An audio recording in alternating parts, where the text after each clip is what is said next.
So tayo po'y magpapatuloy na sa ating pag-aaral sa Romans. At ito po'y exciting na bagay na ating dapat pag-usapan. Sa ating Season 3, pinag-uusapan natin ang winning the war within. Alam niyo po, napakahalaga nito for Christians, bagamat ang digmaan tapos na. Ibig sabihin, yung war has already been won. Panalo na. But we are still in a series of battles, no? At yung problema, dito ang labanan. Sa isip, sa puso, yan ang labanan. It's a battle within. Kaya lang ang tanong, paano tayo magwawagi? Now, para lalo nating ma-appreciate itong bagay nito, ang ating pag-uusapan, ito na yung season finale. Dahil next week, magsisimulan tayo ng panibagong season. Dito sa season finale na to, ang gandang pang-angkla ho sa ating lahat. Tatandaan nyo ito, ha? Isipin nyo, kung kayo po ay nasa isang competition, for example, sa chess match, sino nagche-chess dito? Chess, mahilig sa chess. Hindi cheese, chess. Okay, kukunti lang, no? Parang hindi tayo masyado mahilig sa larong chess kasi ano yun matagal na laro, nag-iisip na matagal. No? Sa larong chess, halimbawa 2 on 2, mamibili ka ng kakampi mo. Pareho lang din ang kailangan kayo. Ikaw lang, you're so privileged. Ang pagpipilian mo, si Wesley So o si So What? Siyempre, sino pipiliin mo? Wesley So na ako. Okay, basketball. Mamimili ka. Ikaw, 2 on 2 rin. Napaka-privilege mo. Ikaw lang binigyan ng pagkakataon mamili ng kakampi. Stephen Curry or chicken curry? Mamili ka na lang. Di ba? Siyempre, pipiliin mo. Stephen Curry na. Ayoko nung di ko kilala. Mahirap yan. Tama? Kung ano naman, halimbawa, sa billiards, sino pipiliin mo? Kung 2 on 2, binigyan ka ng tsansa. Ito, nasa prime pa lang ni Efren. Efren Reyes o Efren Reno? Sino pipiliin mo? Siyempre, Reyes na. Tama, ano? Bakit? Gusto ko siguradong panalo. Ayoko nung, tapos lalaban na ako, tapos talo pa. Obviously, all of us, we want to win. Walang taong matino na gustuhin matalo. Gusto nating manalo. Kaya lang, para manalo, tama dapat ang kakampi mo. Kasi this battle is not a one-on-one battle.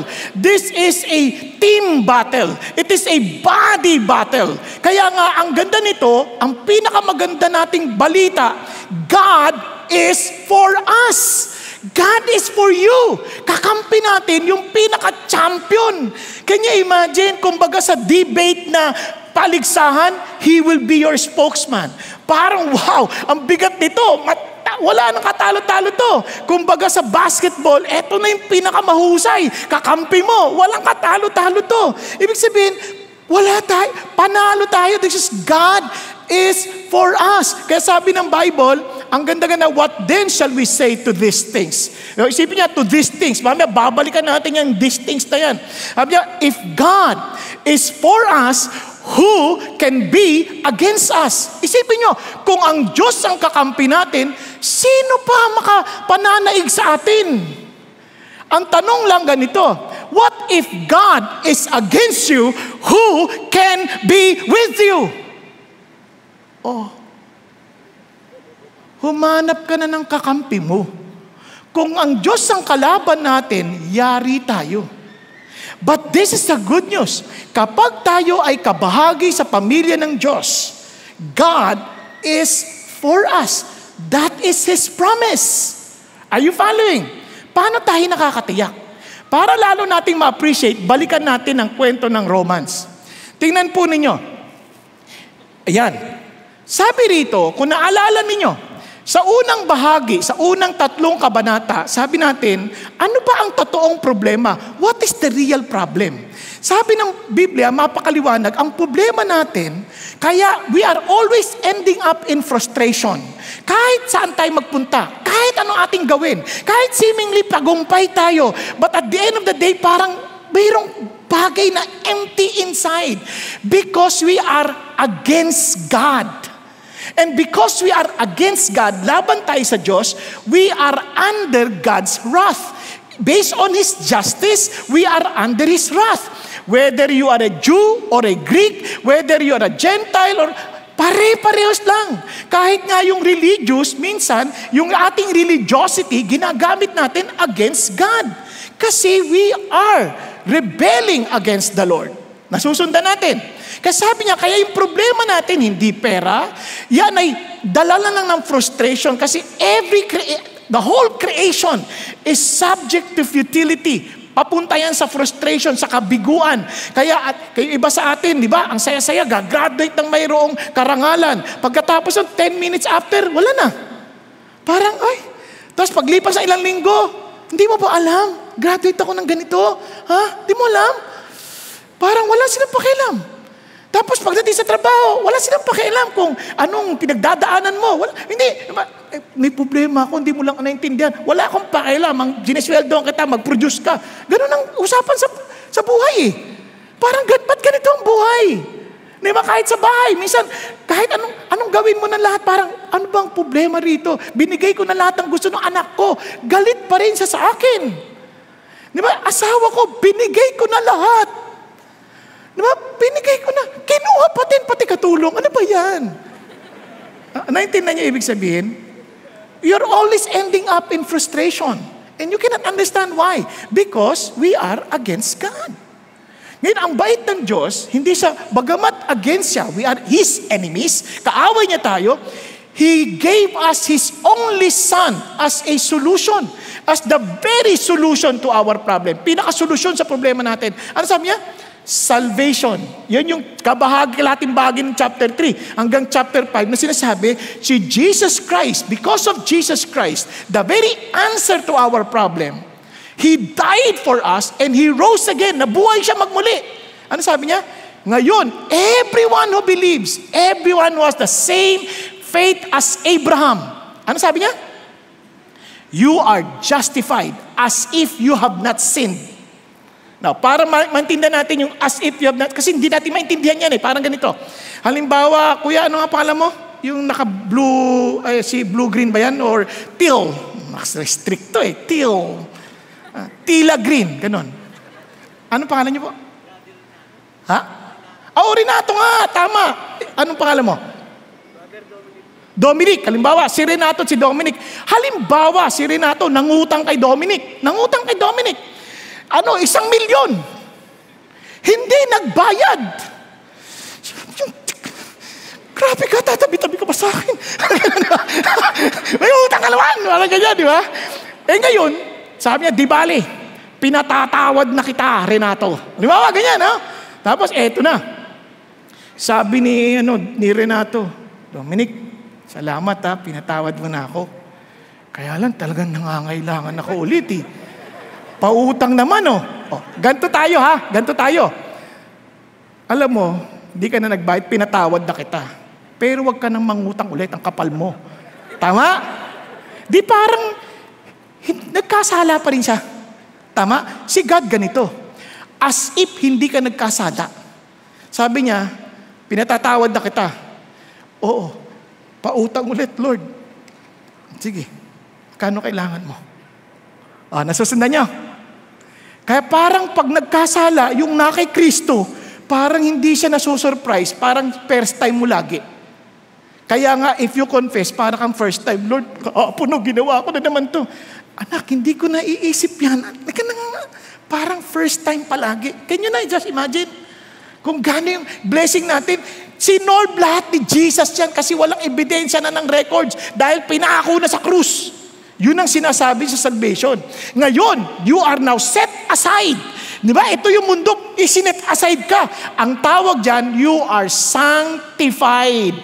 Yun ang dahilan kung bakit you are now counterflowing against the tide. Di ba? Kontra ka na ngayon. Kontra ka na. Kaya nga, may kalabang ka na ngayon. Kasi yung buong mundo kontra sa Diyos. Ikaw ngayon, kakampi ng Diyos, di kontra ka ngayon. Kaya meron ng battle within. Are you following? Ngayon, paano tayo magwawagi? Praise God. Hindi niya tayo iniwan mag-isa. Last week lang naalala ninyo, sabing ganoon, na sa mga problema natin dito sa mundo, because it is subject to futility. Lahat tayo nasasaktan, lahat tayo dumadaing. At ano sabi ng Diyos?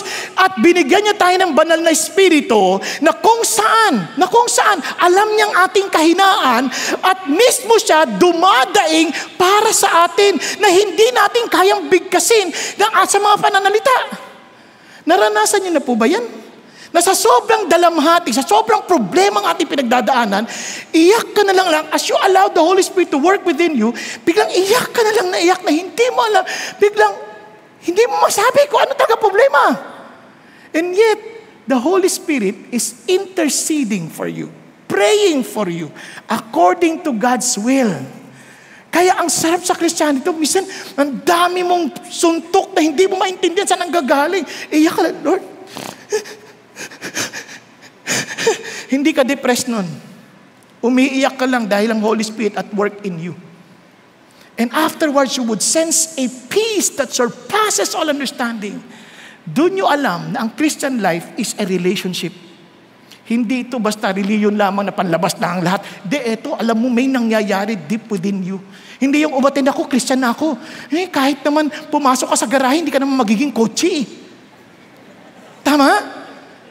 Kaya kailangan mayroong pangyayaring transformation na mangyayari. Ito, alam ko, nagtagpo kami ng Diyos. There is something spiritual beyond human comprehension. Something happened inside. There is a supernatural power at work. The power of the Holy Spirit. Yun ang blessing natin. Kaya naman, ano sabi niya? Therefore, there is now no condemnation for those who are in Christ Jesus. Kaya there is talagang panalo.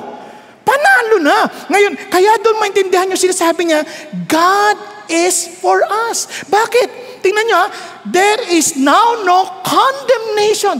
Wala na siyang makikitang anumang bahid na nagawa mong pagkakamali laban sa Kanya. Bati na tayo ng God. Nakuha nyo? Kaya God is now for us. Pero ang sikreto sa lahat ng nakay Kristo. If you are not in Christ, you are still against God. If you are against God, God is against you. If God is against you, who can be with you? Yun ang challenge. Kaya make sure we belong to Christ. Di ba? Kaya nakita natin yun. Pagka kay Kristo ka, pinangungunahan ka na ng banal na Espiritu. Kaya sabi ng Lord, what shall we say now to these things? If God is for us, who can be against us?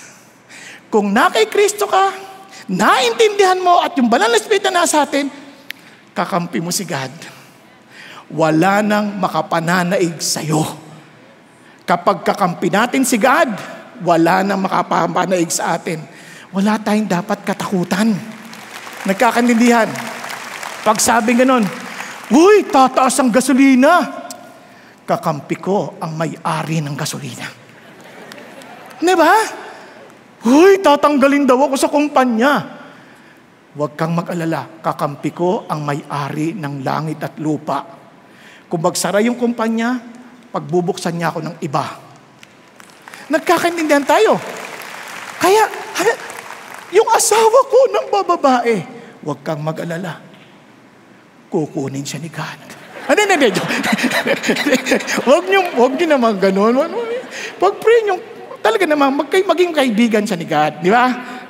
Huwag naman yung agad, patay na. Huwag ganun. Pag-pray niyo na makilala niya si God para maranasan niya rin yung tagumpay. Nagkakaintindihan po. Kaya sa eskwelahan, hindi yun naman ibig sabihin na pagkat yung tagumpay, pareho ng tagumpay ng mundo. Minsan mukha kang talo sa lupa. Pero isang tiyak tayo, tagumpay dahil God is for us. Yung lang alam mong kakampi mo si God, panalo na. Okay ba yun? Hindi pa nagsisimula labanan, tapos na boxing. Okay? Nagkakaintindihan? Now, tingnan natin ho ito. Para lalo nating makita, ano bang ibig sabihin ng bagay na ito? Tingnan niyo po ito. Sabi niya, bagamat tayo po nag-grow na tayo, dumadaing na tayo sa daming pagsubok dumadaing tayo. Sabi naman ng Lord, buong creation naman, dadaing talaga Kaya huwag niyo ibig sabihin, gaganda lahat ng bagay. Kalimutan niyo na yan. Hindi yan totoo. Hindi gaganda ang bagay. Napaka-negative ng mga Christians.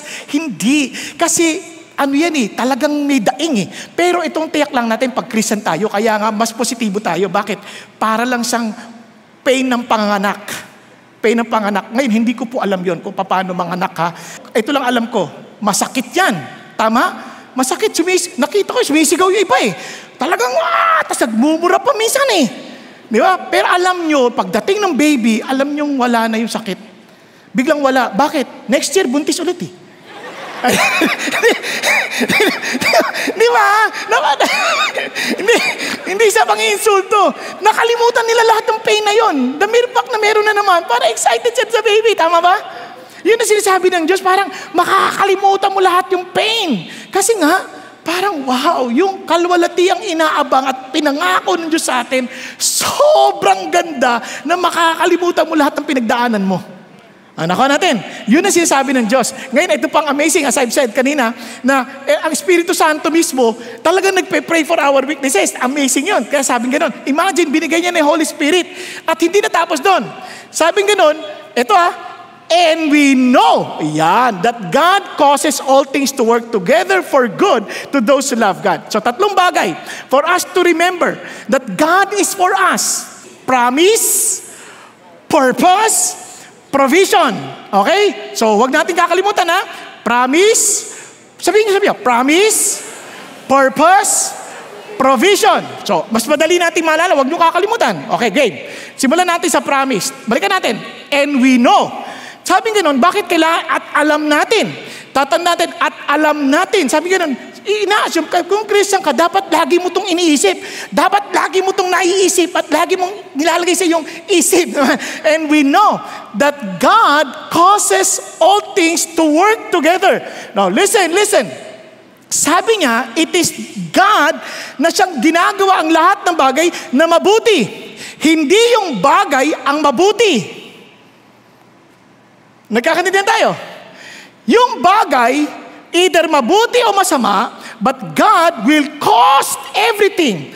Para sa kanyang mga anak, He will cause everything, what? For good. Nagkakaintindihan? Yung bagay, maaring hindi maganda, pero yun ay good in disguise. Kumbaga sa common salita natin, blessing in disguise. Mukha siyang masama, pero gagamitin siya ng Diyos na mabuti. Parang ganito, pag kumain ka ng bawang, bagamat mabuti yung bawang, mahirap kainin, malakas ang dating, tama? Ngayon, kapag kumain ka ng sibuyas, ganun din. Ang sakit din. Bagamat mabuti sa katawan, sakit din. Ngayon, kumuha ka ng mantika, hindi rin mabuti kahit na olive oil pa yan or virgin coconut oil. Pero ang sama pa din, tama? Kumuha ka ng paminta, sama naman yan. Nakuha ninyo? Kuha ka ng konting sili, ano ba yan? Tapos kumuha ka ng laurel, tapos iminom ka ng suka. Ang sama. Pero pag pinagsama-sama, nilagyan pa ng apoy, pagtikim, adobo. Di ba naging masarap? Yun ang sinasabi ng Diyos. Parang sinasabi niya, yung mga nangyayari, individually, may look so bad. Parang may taste so bad. Kahit nasabi natin, maganda yan, mabuti yan. Hindi sinasabi na, but parang ang sama, but He will work all things. Pagsasama-samahin yan, at lalabas, pagdating ng araw, when the time comes, when the awarding comes, God will just award you because He will put all things together for His glory, for His honor, and for your good, for those who love God. Nagkakaintindihan? Itong prinsipyo na to is not given to everybody. This principle is only for those who are with God, for those who love God. Sa madalit salita, to those who belong to Jesus Christ, to those who belong to His family, to those whom the Holy Spirit dwells. Yun lamang ang mga bagay na gagawin ng Diyos na mabuti. Sa madalit salita, yung mga hindi nagmamahal sa Diyos, hindi mabuti ang lahat ng bagay. Ang bigat nun Bakit ko nasabi? Kasi sabi ni Lord, pakinggan niyo mabuti, hindi ko yan inimbento. For those who love God. Tingnan sabi ng Bible, sa Romans 8, 7. Because the mind set on the flesh, meaning those who do not belong to Jesus, meaning those people who are not following God. Sabi niya, is what? Hostile toward God. Ano ibig sabihin ng hostile? Galit kaaway. Kaya nga, pag naririnig lang yung mensahe ng Diyos, ay, kalokohan yan. Hindi tama yan. Pipilipitin nila to agree with what they want, to support their pleasure. Hindi yung gusto ng Diyos, kundi yung gusto nila. Kasi sabihin lang, hindi. Kasi hindi sila susunod sa Diyos. In fact, hindi nga nila kaya. Lagi sasabi, kalokohan yan, hindi yan makatotohanan. Naalala ko, meron akong kausap, may babae, nagkakaproblema sila sa pamilya nila. Ang sabi ko, alam mo, sabi ng Bible, submit to your husband. Kalokohan yan! Magsasabit ako sa asawa ko. Yung asawa kong loko-loko, ha? Naintindihan niyo ba sinasabi niyo? Hindi mabait ang asawa ko. Loko-loko. Hindi marunong magdesisyon. Mali-mali lahat ng kanyang pinipili. Mukhang tama ho siya. Tama kayo. Tama. Sabi niya, bakit? Tamo, sabi ko sa'yo, mag-a-agree ka eh.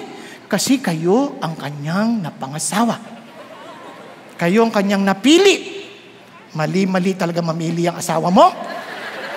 Type niyo. Hindi ko siyempre sinabi malakas. Ganun lang. Ganun na sa isip ko lang, tama siya. Di ba? Hindi sa totoo lang. Pag sinabi mga bata, respect your parents. No. Bakit unless they are respectable. You see, they need to earn respect. That we may respect them. Di ba? Ganun ang dating natin eh. Sa Bible, hindi sinasabi yun. Ang sabi ng Bible, respect your parents. Honor your parents. Hindi sinabi dahil respectable sila. Ang sabi, honor your parents because this is good and this is pleasing to the Lord. Hirap yan, hindi yan tama. You see? Galit tayo kaagad. Nagkakaintindihan. Kaya yung iba, nagagalit na pag pinag-usapan na yung orientation. Mali yan! Di kayo mag-usap ni Paul. Kayo mag-usap ni God. Huwag ako. Ako nagbabasa lang. Kayo mag-away. Tapos ako haawa. Huwag niyong aawayin. Kung ako lang, wala akong pakialam. Pero God does. Are you following? Because if we are not submitted to God, then we are not loving God. Then not all things will work for good. Are you following? Kaya itong assurance. Kaya tayo panalo, hindi na tayo magre-reklamo. Wala na tayong dahilan. Kasi kung meron Lord, teka muna, masakit to pero thank you, Lord. Tulungan mo ako na hindi na ako magre-reklamo. Kasi I know that you will work things for good. Hindi naman sinasabi ng Diyos, i-welcome mo lahat ng kahirapan. Yung mga problema. Kasi sabi niya, since He will work all things for good, so God is very active in working for good. Sometimes, gagamitin ka ng Diyos to work for good. Kunyari, pag mayroong suffering, hindi sabihin, ay, okay lang yan. Welcome lang natin yan. Hayaan mo yung suffering na yan. Let's just enjoy life. Hindi, ganun na sinabi ng Diyos. Ang sabi ng Diyos, even those difficulties is something that you would not want. But you are to look at it as a way to improve. Titingnan mo siya para bumuti. Nagkakaintindihan? Tama ba?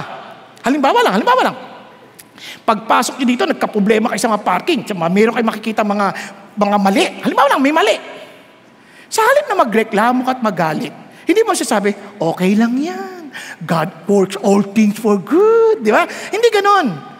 Hanapin mo, anong may isasuggest mo? Sabihin mo, suggestion mo. Ito, kailangan natin ng ganito. Kailangan natin ng ganito. Sa katunayan, since binless ako ng Diyos, ako na maglalagay ng ilaw na yan. Para alam na, may nakapark na. Tama ba? So, you are now working with God to make things good. Nagkakaintindihan tayo, nakuha niyo ibig sabihin kasi minsan nag-e-extreme eh. Sabi na, total, wala naman tayo magagawa niya. Pabayaan mo na. Hindi. Siyempre, pinag-iisipan mo. Muntik ka masagasaan. Muntik ka masagasaan. Ano gagawin mo sa susunod? Next time, pag-isipan mo na. But, di ko ba kailangan magalit? Kasi all things work for good. But bakit? Kasi natuto ka with the experience. Nakukuha ninyo? Bumagsak sa school, mabuti ba yan? Siyempre, magagalit ka. Pero, hindi ka magre-reklamo. Iisipin mo, bumagsak ako. Kasi siguro hindi ako nag-aral. Kaya, next time, mag-aaral na ako. Ang hirap kasi mag-aaral eh. Pero ayusin mo yung oras mo. Ang dami, wala akong oras eh. Tanggalin mo yung panonood mo na Netflix. Tinanggal ko na nga eh. iFlix na lang eh. Ganun pa rin. May Flix pa rin. Tanggalin mo yung Flix. Naku ha? Gawin mo, i-fix mo yung oras. Are you following? So when we say all things work for good, you are not just saying na okay, tanggapin natin anything that happens. We begin to think of it as what God wants to accomplish in us. Kaya itong tatandaan natin. Tandaan niyo itong word na ito. Lahat ng kailangan mo, listen ha, ibibigay ng Diyos. Lahat ng kailangan. Hindi kagustuhan. Kailangan. Walang bagay na kailangan mo ang itatanggi niya sa'yo.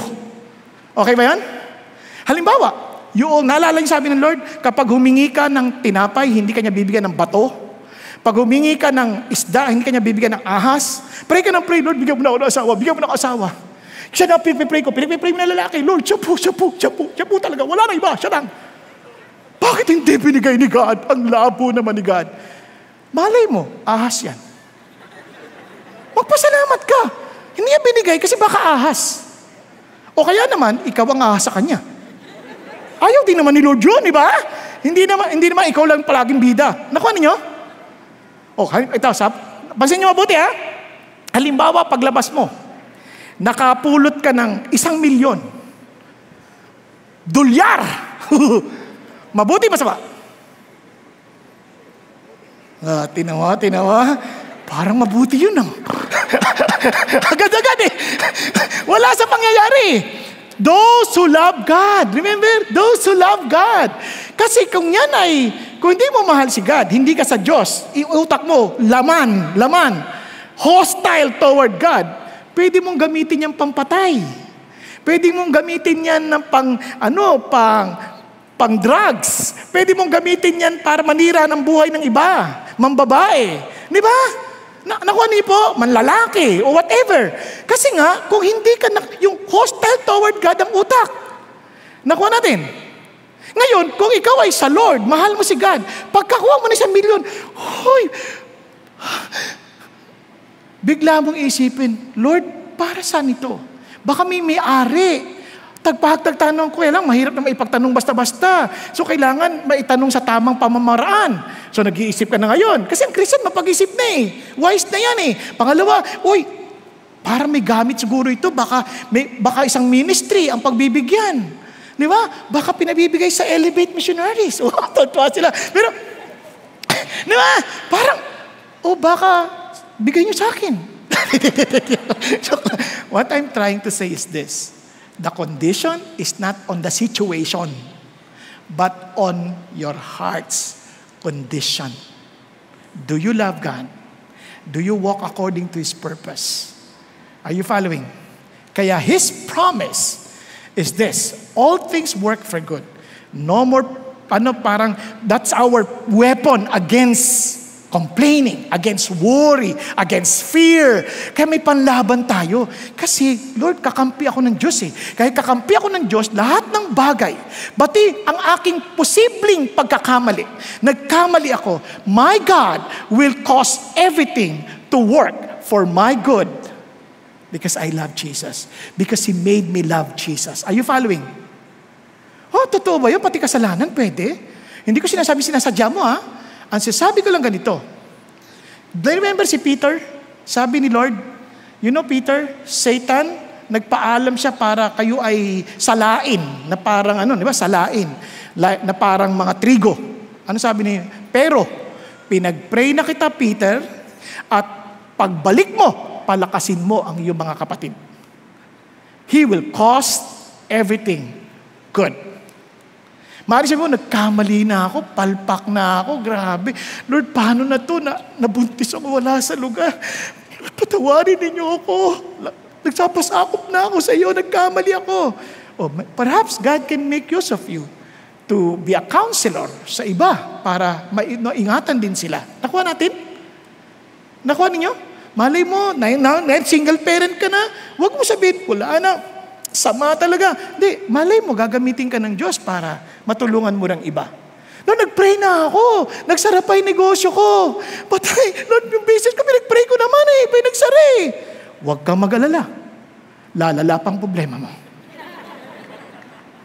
Baka iwan ka pa na asawa mo. Lord, paano na? Akala ko ba all things work for good?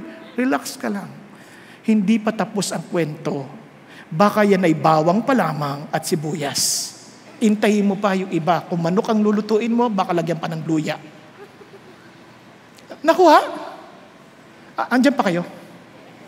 Para mas manay loob nyo eh. Now, balik tayo. Kaya nga sabi ng Bible, wow, panalo ka dito. Wala kang katalo-talo. Bakit? And we know that God, sinong gagawa? Si God.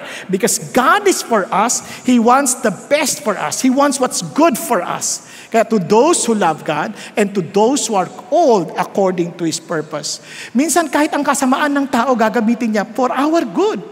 Kasamaan ng tao niloko tayo, na-hold up tayo, o kaya naisahan tayo. Ang labo naman, Lord, nag-pray naman ako Bakit naloko pa rin ako? Hindi mo alam. Relax ka lang. Naalala nyo, isipin nyo kung yung kapatid, binenta. Binenta bilang maging alipin. Mabuti ba yun? Tapos, nung naging alipin, nakuha na siya bilang alipin. Naging mabuti dahil kasama niya si God. Naging mabuti. Nako, bigla naman yung babae, nagkagusto sa kanya. Kasi minsan yung masayahing mga trabahante, gwapo yan eh. Nakuha niyo, yung babae lumapit, yung asawa pa ng boss. Paglaman niya, alam niyo yung kwento, di ba? Si Joseph na, Joseph, musta? Parang, sipag-sipag mo, bata. Ang muscle-muscle mo, Ang gandang kisi-kisi ng katawan mo. Thank you po. Wala si sir. No, grabe naman tumutandang to. Di ba? Anong ganyan, di ba? Sabi niya, siyempre, hindi niya magawa yan. Hindi ako magkasali. Tumakbo. Okay lang sana kung isang beses lang Inulit, Joseph. Araw-araw, Joseph. Di ba? Parang, hindi ko ito kaya. Hindi, pero tinayuan ni Joseph, tumakbo. Saka nagsisigaw, rape. Biruin mo, walang kasalanan yung Joseph. Kinulong pa rin. Ang labo naman, kinulong pa rin. Talo pa rin. Puro, kumbaga sa salta natin, puro kamalasan na inabot ni Joseph. Sumunod na nga kay God Pero ano nangyari? Paglipas ng 2 taon, nanaginip yung paraon. Ulitin ko paglipas ng 2 taon, nanaginip si paraon. Gandaan paalala, no? Anong nangyari? Iyon. Biglang naalala nung kanyang, yung kanyang tauhan, isa sa mga ministro. Naku, mayroon tumulong sa akin na ganyan. Laki ng kasalanan ko. At dahil sa pangyayari, nag-isang punong ministro ng Ehipsyo. At pati ang kanyang mga kapatid naligtas sa matinding tagutom. At nahiyak-hiya yung mga kapatid. May consequence din kasi kamalian nila Anong sagot niya?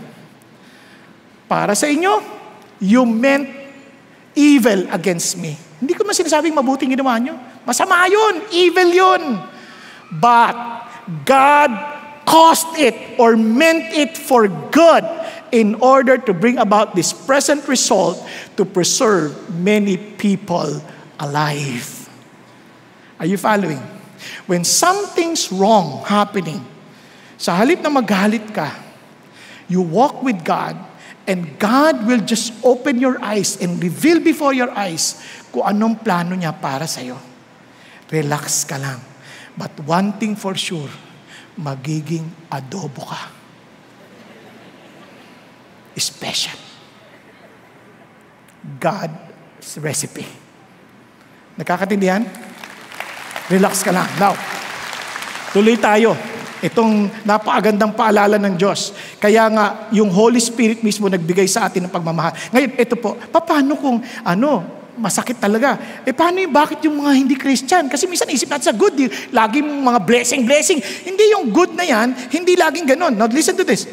Yung mga, kasi si Asaph, ganyan yung kanyang pakiramdam, sama-sama ng loob ni Asaph Sabi niya, kung sino pa yung mga hindi sa Diyos, mayayabang, tumataba. So, sobrang taba nila, bilbil nila, nasa mata na. Sabi pa nga Nabasa niyo sa Psalm 73? So, sabi niya, ang yabang-yabang nila. Ano sabi ni Asaph? Sabi ng Diyos kay Asaph. Ito sabi niya, surely, bagamat parang tagumpay sila, parang blessed sila, dahil sila pa yung mandaraya, sila pa yung manloloko, parang sila pa yung mga nasa magandang posisyon. Relax ka lang. Dahil you set them in slippery places, you cast them down to destruction, and how they are destroyed in a moment. They are utterly swept away by sudden terrors. And sabi niya, like a dream, when one awakes, O Lord, when aroused, you will despise their form. Relax ka lang. If God is against you, who can be with you? Wala hong yaman, walang posisyon na makakatulong sa iyo. Bakit? Akala mo lang. Kumbaga sa tawag natin yan, pinadama ka lang. Tama po? Pinadama ka lang. Kaya relax lang tayo. Kaya kung maghahanap ka na rin lang ng kakampi, make sure God is for us. Paano? Are you with Jesus? Nagkakanindihan tayo? Are you with Jesus? Kaya po yun ang challenge sa atin.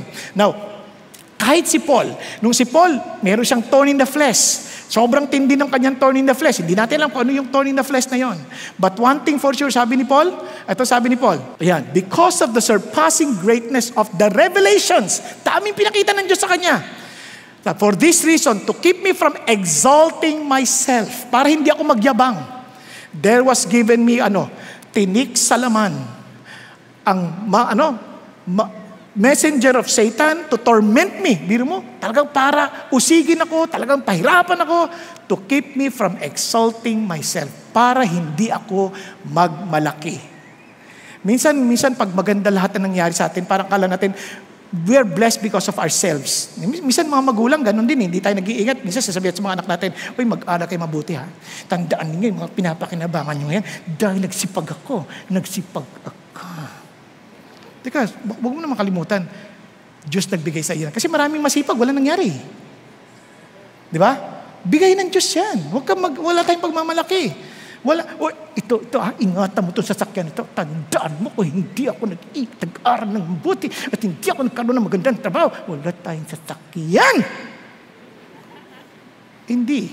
Yung ang iba, hindi naman nakapag-aral, pero naging taxi driver, may sasakyan.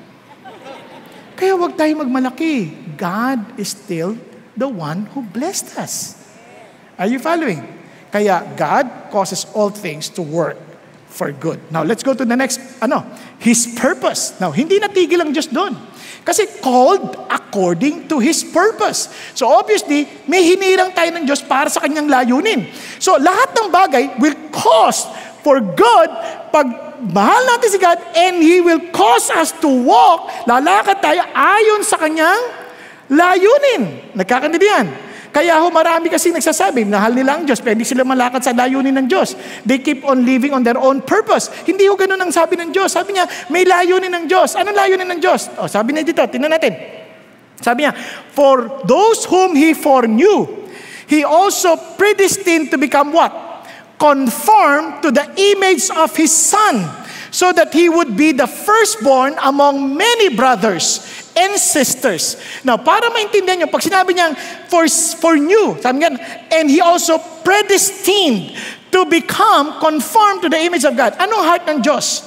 That we will all become like Jesus. Kasi tayo po, we are from the very beginning, designed by God to be created in the image of God. Tama ba? We are created in the image of God. Ang problema, when we spread, kasi ang hangad ng Diyos, sabi niya, go and multiply and fill the earth. Gusto ng Diyos, punuin ang buong mundo ng kanyang image. Ang problema, nung kumalat na yung tao, image of a sinful man na. Kaya ang ginawa ng Diyos, sabi niya, hindi. Si Jesus Christ, He dealt with the issue of sin. Sabi niya, go therefore and make disciples, baptize them in the name of the Father, the Son, and the Holy Spirit. Pa-reverse naman, kumalat kayo sa buong mundo, baptize, change them back to the image of God. Father, Son, and the Holy Spirit. Now, bakit si Jesus yung diniinan ni Paul dito? Because He is the image of the invisible God. Kasi sa sandaling ikaw ay naging mananampalataya, the heart of God ay para tayo'y maging kawangis ni Kristo. Hindi lang maging kabahagi ng kanyang pamilya, not only to be part of the family, but also to have the resemblance of the family. Meron tayong pagkakahawig sa pamilya dahil we are now all in the image of Jesus Christ. Kaya mapapansin nyo, mga Christian, kahit anong pangyayari, kahit anong difficulty, anong blessing na sa mata ng tao, kahit ano pa ang mga kaganapan, isang bagay na ang kailangan makita si Jesus sa atin. Yun din ang hangad ng Diyos. Di ba sa bahay, makita si Jesus sa atin. Yun din ang hangad ng Diyos. Sa ating pag-aaral, makita si Jesus sa atin. Yun din ang hangad ng Diyos. Sa ating pagtatrabaho, sa lahat, nakikita nila si Jesus. Kasi yun ang hangad ng Diyos. We are predestined to become what? In the image of His Son. Kaya ang tanong ko sa atin, are we becoming like Christ? Di ba? Hindi. Gano'n ka talagang Christian?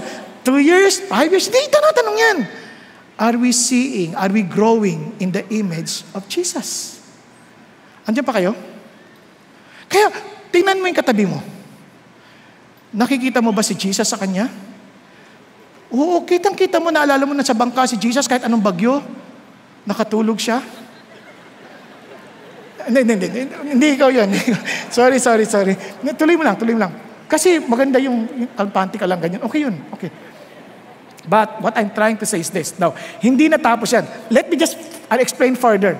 Kasi hindi natapos. Bila sinabi niya, and this whom He predestined, He also called. And this whom He called, He also justified. And this whom He justified, He also glorified. Now, ano napansin nyo?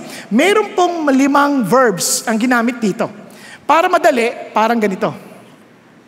Foreknew, those who foreknew, He foreknew, predestined, called, justified, glorified. Now, alam niyo po, maraming tao nagtatalo-talo sa mga salitang ito. Pero para hindi tayo malito, mag-usap tayo ng mga huwag kayo matulog ng mga Tsaka huwag kayo maglalala. Pag di natin tapos ngayon, next week, itutuloy natin kasi karugtong yan eh. Okay? Para hindi tayo malito. Okay, balik tayo dito. Ano ba ibig sabihin ng foreknew? Ano ba ibig sabihin ng predestined, called, justified, glorified? Ano ibig sabihin ng lahat ng yan? Simulan natin. Una, yung word na foreknew.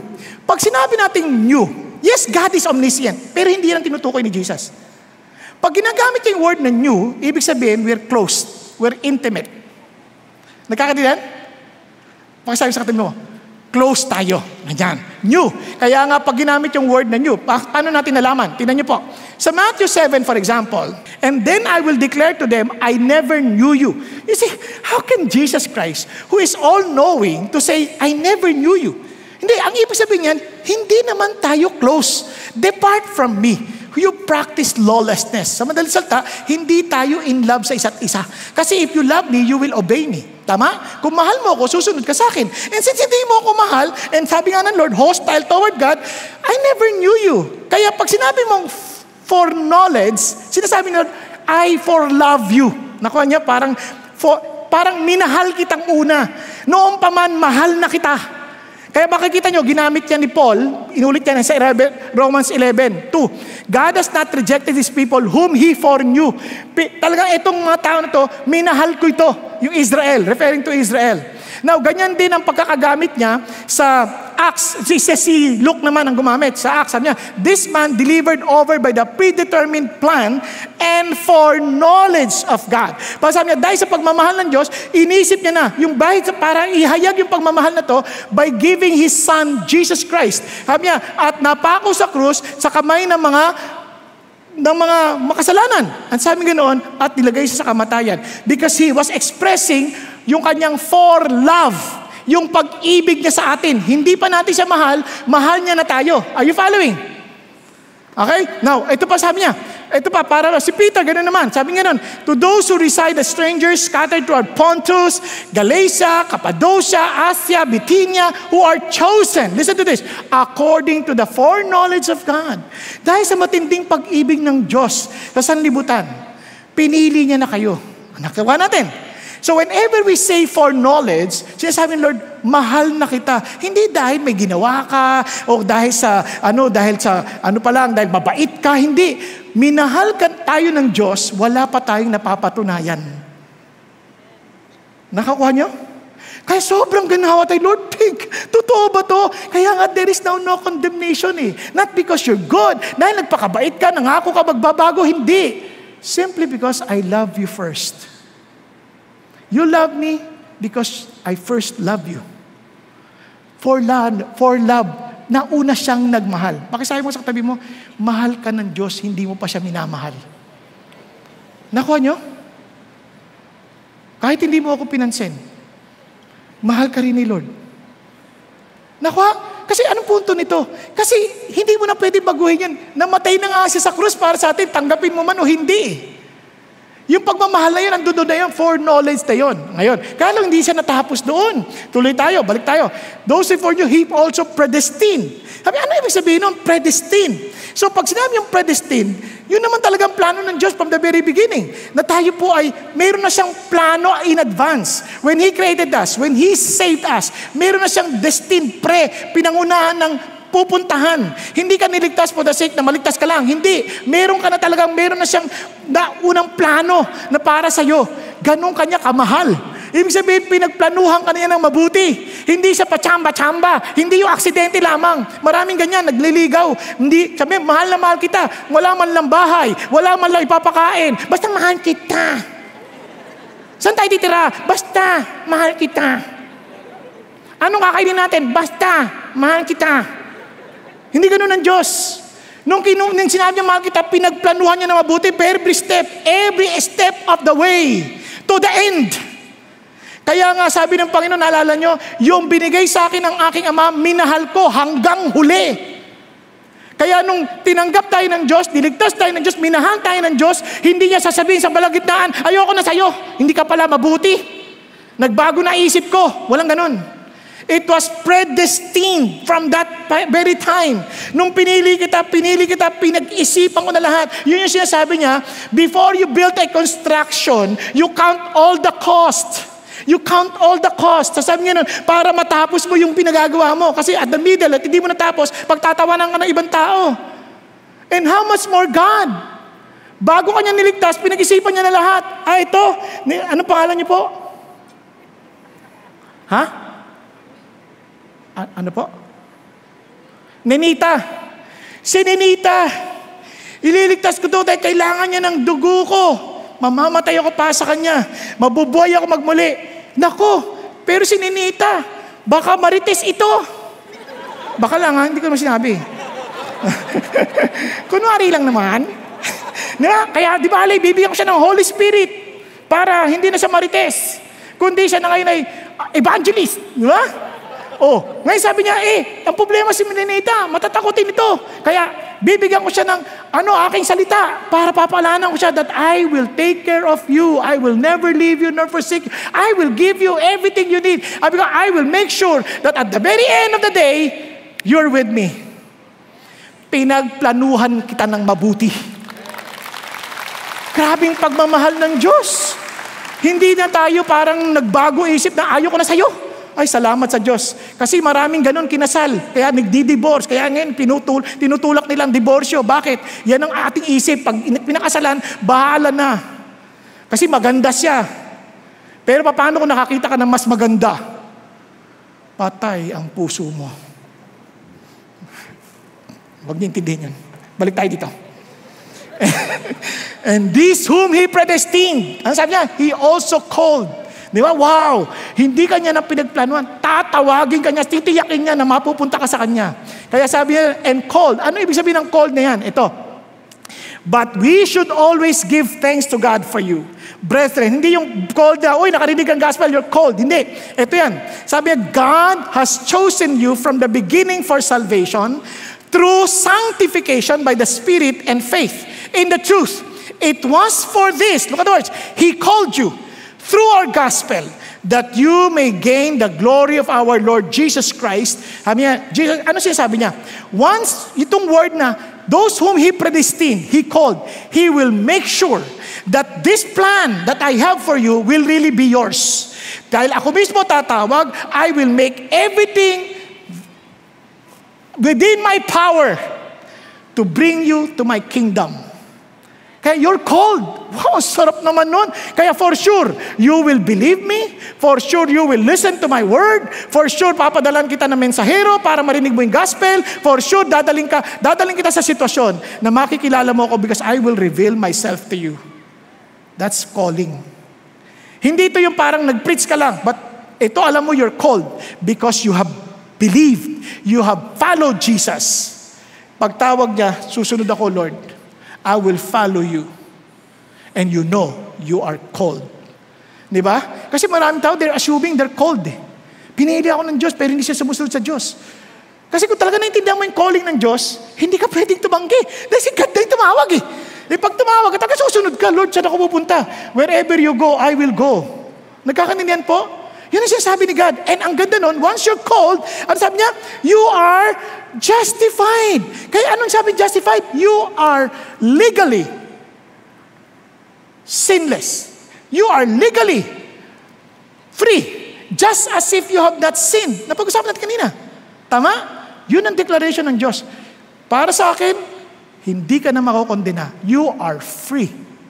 At ang pinakamaganda, sabi niya, And whom He justified, He glorified. Ano napansin nyo dito? Past tense pa rin. Ano sinasabi ng Lord? The glory that you are expecting, yung inaasahan mong glory, naalala niya, yung glory na lahat ng mga kapigatian mo, walang sinabi yan sa glory na inaasahan mo. Sabi niya, hindi yan something na aasahan mo.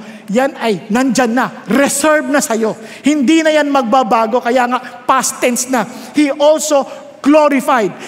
Tapos na. Kaya on the day na tapos ng ating mission sa lupa, the day of glorification, welcome tayo ng papalakpakan niya. Eto na si Nenita! Praise! Hindi lang, ikaw nang sasabi, praise God! Di ba? Papalakpakan sila. Then He will crown you with a crown of glory and say, Nenita, well done, good and faithful servant. What a glory! Hindi makakalimutan mo na lahat ng pait. Lord, naalala niyo po, ininsulto po ako sa service. Ginamit ako ni pastor. Diba? Kakalimutan mo na yan. Lord, naalala mo, Lord, wala akong masakyan. Sinipa pa ako nung kasabay ko. Numakay ako sa elevator, inagawan pa ako. Bata naman siya. Makakalimutan mo lahat yun. Lord, yung kamag-anak ko, ininsulto ako, sineshare ko na nga ng gospel. Sabi, pa-share ka ng gospel. Hirap naman ng buhay mo. Lord, grabe yun. Pero Lord, lahat yun makakalimutan mo. The moment you see Jesus, the very glory of Jesus, and you will become like Jesus in the twinkling of an eye. Pog!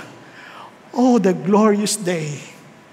Oh, the glorious day. Wala na. Kaya sabi ng Lord, hindi mo yan something na aabang. Tapos na yan. Aabangan ka na lang ng glory mo sa langit. You are glorified. Hindi mo yan paghihirapan na parang kailangan ko mag-glorify ang Diyos. Para mag-glorify ako, kailangan ko na magtiyaga. Hindi, ngayon pa lang, when you declared that you are me, you're mine, and you followed me, I'm telling you this, you are glorified. You may not see it well now, but it's yours. Totally yours. What a beautiful reminder. Kaya itong journey ng Christian, from sin to salvation, from salvation to sanctification, at glorification. At yan ay sigurado para sa atin na mga anak kay Kristo. Hindi dahil mabuti tayo, kundi pinili at binigay na tayo ng pagkakataon ng Diyos dahil sa Kanyang pagmamahal bago pa tayo lumapit sa Kanya. Nagkakaintindihan. But we have to respond to Him. Kaya yun ang purpose ng Diyos. Yan ang purpose ng Diyos, that you will be glorified. At ito maganda. May provision siya to make sure that it will surely happen. You know why? Tingnan nyo. Sabi niya, what then shall we say to these things? If God is for us, who is against us? Anong pinrovide niya? He gave Himself. If God is for us, who can be against us? Si mismo si God. Si God, imagine if you're confused, He is the God of peace. Imagine if you are in need, He is the God who provides. Imagine kung siya po yung ikaw yung maraming sakit, He is the God who heals. Can you imagine kung ikaw yung talagang ang dami mong kalaban, di mo na alam paano manalo. He is the God, our banner. He is the God we all need. Kaya lang ang dami nating maling konsepto ng Diyos. Pero tingnan natin yung Diyos ng Biblia. Yung sinasabi ng Panginoon. Yung Diyos na kakampi kita. Kakampi mo ako para ako sa'yo. Hindi kita kalaban. If you belong to my son, hindi kita kalaban, kakampi kita. Kung hindi mo nagugustuhan yung nangyayari, huwag ka mag-alala. Para sa'yo, ikabubuti mo yan. Kasi hindi mo siya ikasasama yan. Lord, hindi mo na tinahirap na po ako. Okay, sandali na lang yan. No groaning, no glory. Nagkakaintindihan po? Sandali na lang yan. Konting tiis na lang, anak. Matagal ba ang 100 years? Ay, Lord, sobrang matagal. Di 85. Okay sa'yo? Lord, sana mas matagal. 90? Ilang taon ang gusto mo matagal? Malapit na yan. At kung dumating pa ako bago pa ikaw ma-100, di lapit na yan. Naintindihan po? Lord, hindi ko na kaya itong daming problema, daming utang, Lord. Okay lang, magbayad ka lang. Tutulungan kita. At kung sakaling mamatay ka at hindi ka pabayad, you will still be glorified. Basta huwag mo takbuhan utang mo, ha? Magbayad ka, ha? Kasi si God, Tutulungan ka. Lord, hindi ko na talaga kaya magbayad. Di totoo yan. God will give you wisdom. God will teach you what to do. Nagkakatindihan? Because God's resources is beyond ours. Beyond what the world can contain. Are you following? Bakit tamo? Timo, hindi pa natapos yan. Tingnan niyo, nakakatuwa si God. He who did not spare His own Son, who delivered Him over us all. Wow! Binigay niya na nga anak niya. Alam ko gano'ng significance nun. Tingnan niyo. For the wages of sin is death, but the free gift of God is eternal life. Na kanino? In Christ Jesus. Binigay niya si Jesus sa'yo. Binigay niya si Jesus sa atin. Meron ka eternal life. My God shall supply all your needs according to His riches and glory, which is in Christ Jesus. Again, na kay Jesus. Anong kailangan mo?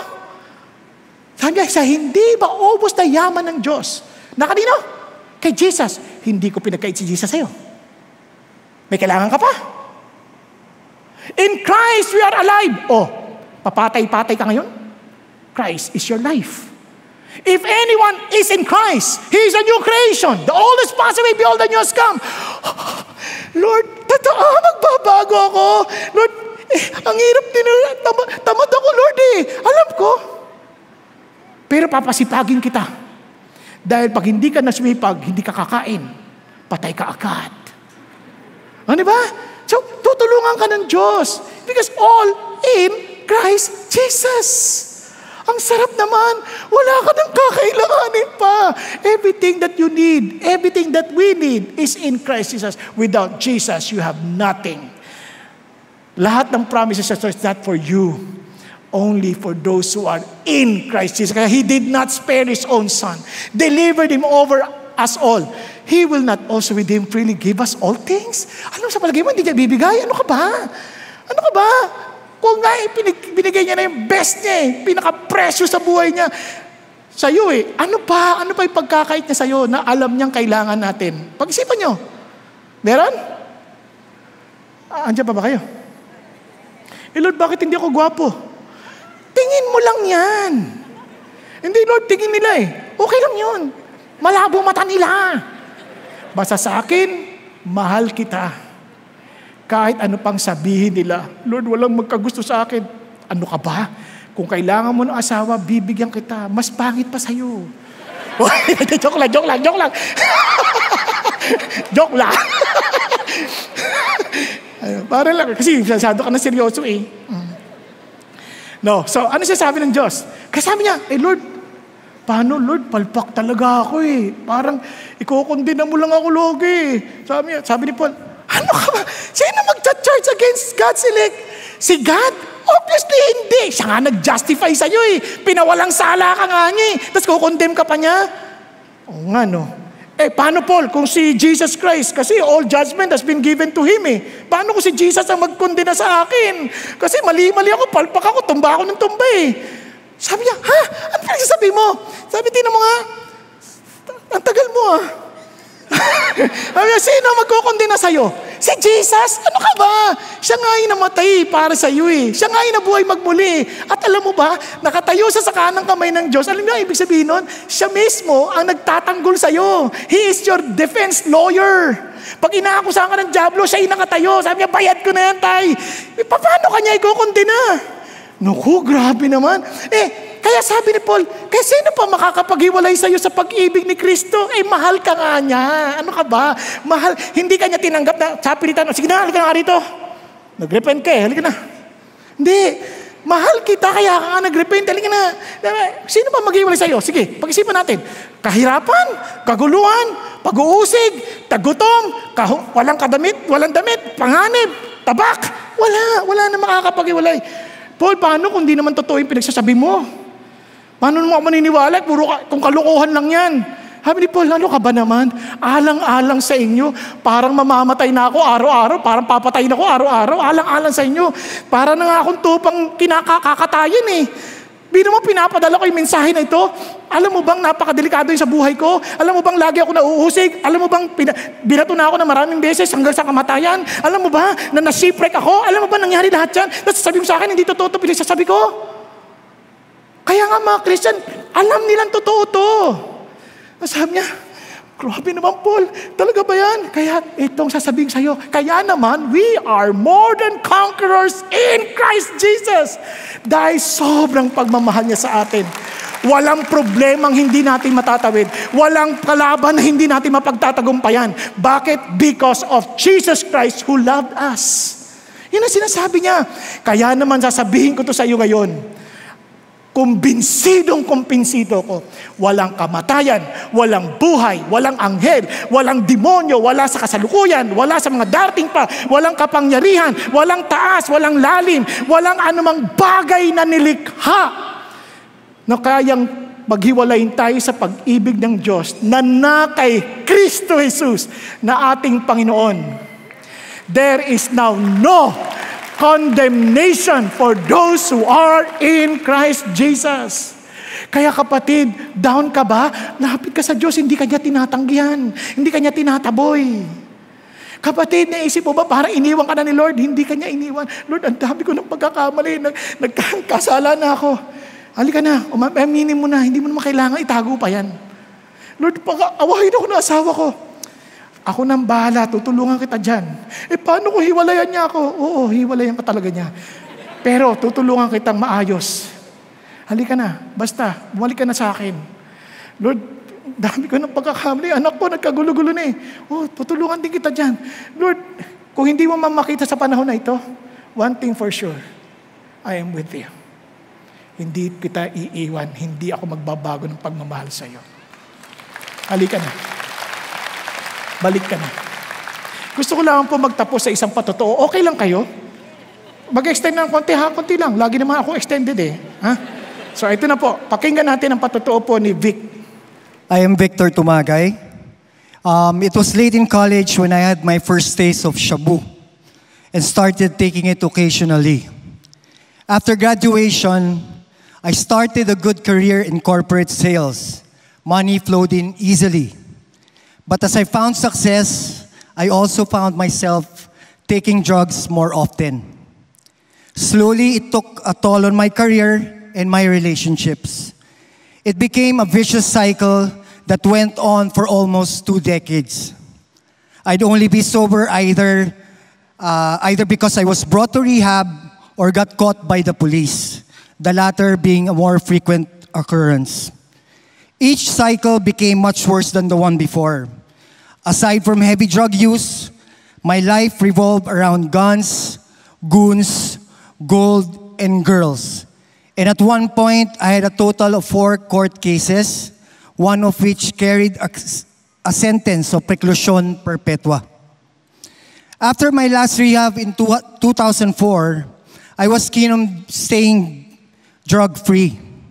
So I moved to the province and focused my efforts into my fuel business and on being a husband and a family man. In 2007, my younger brother, who was vice mayor of our town, encouraged me to run for public office. For self-fulfillment and redemption for my bad reputation, I ran and eventually won. I found my passion in politics. I wanted to prove myself worthy of the position. Plus, it was my way of staying sober.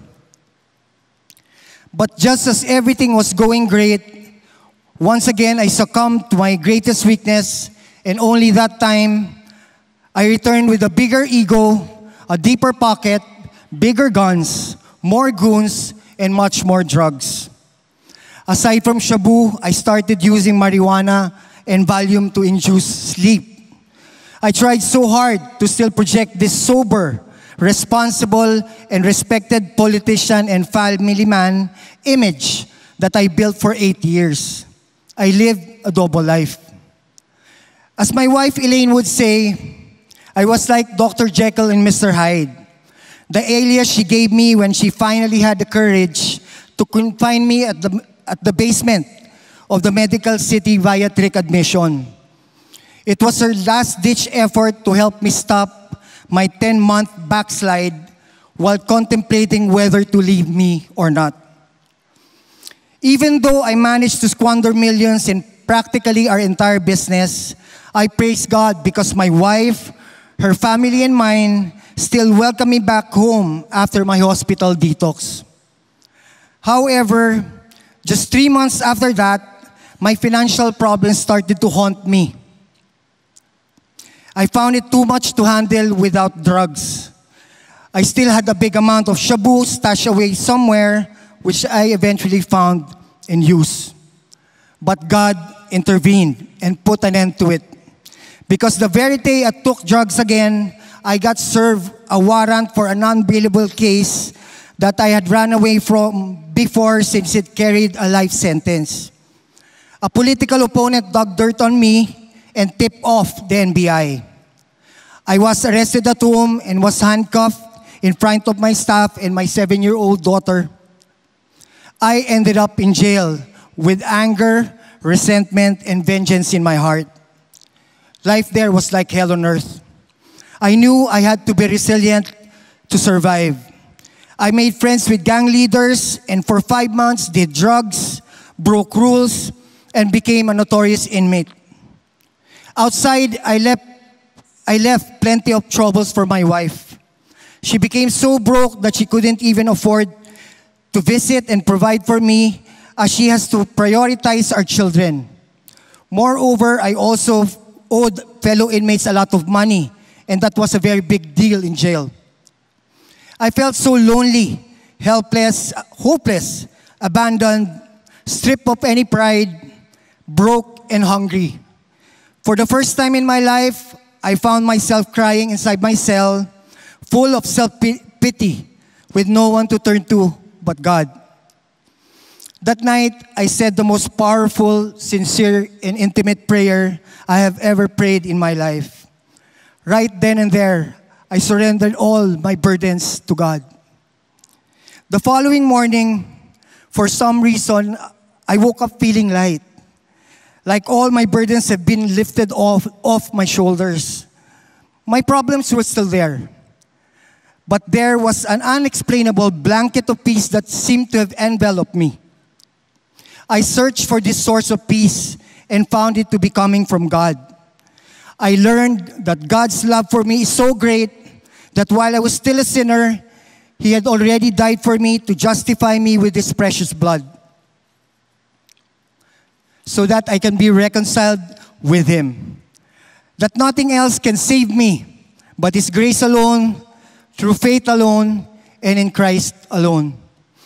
Christ became the anchor of my hope, and so on October 14 of 2014, I accepted Him as Lord and Savior, and I repented for all my sins. From then on, my life and outlook changed. I became grateful for my suffering because I finally understood that it was God's way of shaping my character to be more and more Christ-like. I cultivated the desire to exalt Him in everything I do. Whether I'm spending time reading His Word, attending Bible studies, praying, or in fellowship with fellow inmate pastors. Amidst all the noise in jail, it was God's voice who was the loudest and the only one I've heard. Every day I fed on God's Word and it kept me full. I later got to share this joy in Christ to other inmates when I was given the privilege to be the chairman of the Chosen Few Christian Fellowship of Quezon City Jail, and even elected as mayor to lead our dorm. God continues to be faithful to me because after being in jail for 2 years, all my cases were dismissed.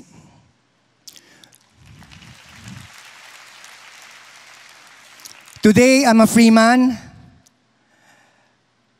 not only in the confines of prison, but free from the bondages of drugs and my old evil ways.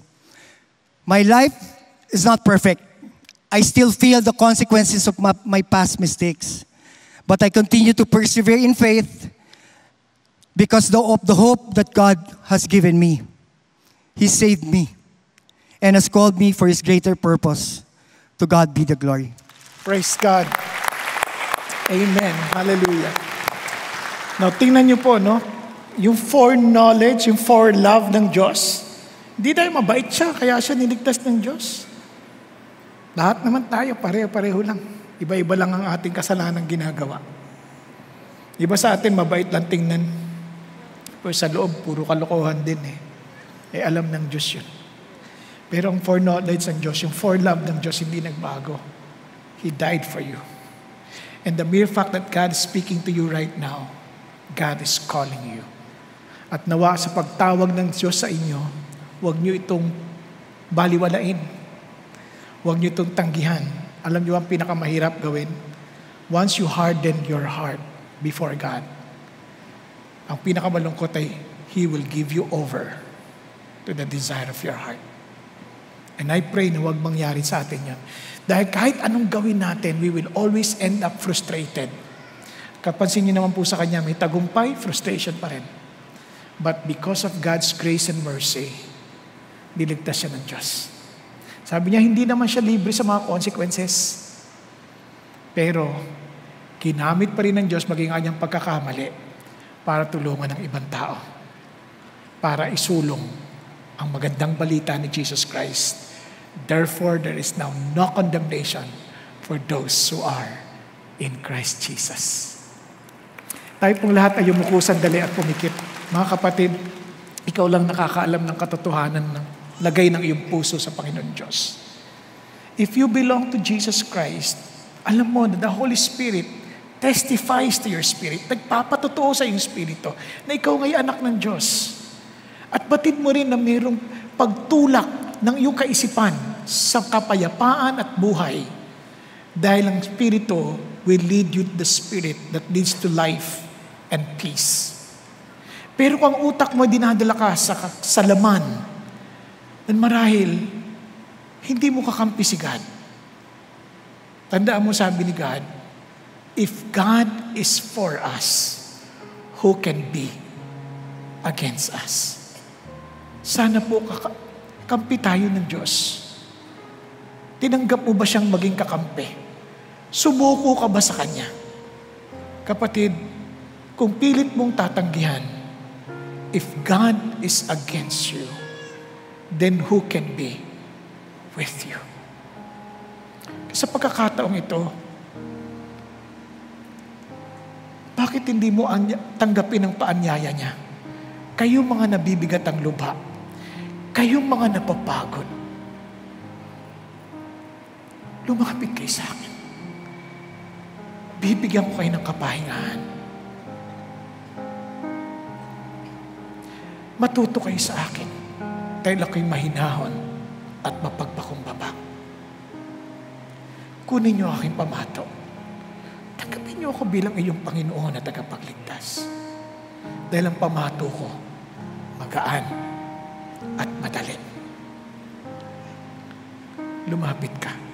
Hindi sa pamamagitan ng lakas mo, kundi sa pamamagitan ng kapangyarihan ko sa magitan ng banal na Espiritu, mararanasan mo ang totoong buhay na tunay na patungo sa kalwalhatian. Kapatid ko, ikaw kinakausap ng Diyos na nais ng Diyos isuko mong buhay mo sa Kanya ngayon. Pwede mo bang itaas ang kamay mo sa Kanya? Panginoon, sinusuko ko ang buhay ko sa iyo. Yes, huwag kang mahiya. It's between you and the Lord. Panginoon, ito po ako. Tinataas kong kamay ko sa iyo. Kahit nasa sa balcony, nasa third balcony, just raise your hand to God and say, God, sumusuko ko sa iyo. Inaamin kong hindi ako Diyos. Kayo ang Diyos. Kahit naman lumalapit ako sa iyo ngayon, tinatanggap ko ang kabayaran ng aking kasalanan. At tinatanggap ko ang tanging buhay na si Kristo Jesus, ng iyong anak, na namatay para sa akin at nabuhay na magmuli. Tinatanggap ko siya bilang aking Panginoon at tagapagligtas. Inaamin ko na ako'y pagod at nabibigat ang lubha. Nagpapakumbaba ako sa iyo ngayon. Kayo ang Panginoon ng buhay ko. Tulungan niyo akong mabuhay ayon sa kalooban ninyo. At dalangin ko, Panginoon Diyos, sa lahat ng mga kumilala sa iyong bilang Panginoon, puspusin niyo sila ng iyong banal mong Espiritu tulad ng iyong pangako. And Panginoon, pahintulutan niyong mabuhay sila ayon sa iyong kalooban. At salamat, Panginoon, anuman ang pagkakamali ng nakaraan, ay lahat gagawin mo para sa kabubuti ng mga nagmamahal sa iyo at hinirang para sa kalooban at layunin ninyo.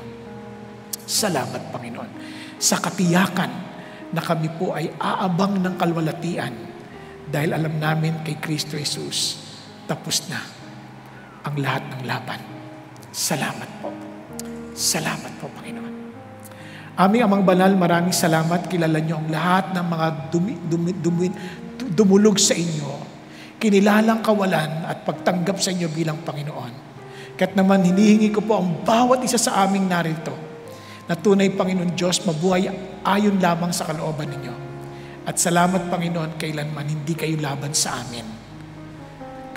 Kayo po ay kakampi namin. At dahil kakampi namin kayo, wala na makapananaig sa amin.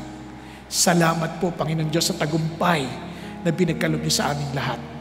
At salamat po na sa buong buhay namin, alam namin ang kabutihan ninyo, ang katapatan ninyo, ang siyang patuloy na kasama namin at patuloy na bubuo ng kwento ng buhay namin. Salamat po, Panginoong Diyos. Salamat po, Panginoong Jesus, na hindi po ito dahil sa aming sariling kabutihan, kundi lahat ay ito'y dahil sa iyong kabutihan at kabanalan. Amen. Amen at amen. Pagpalain kayo ng Panginoong Diyos.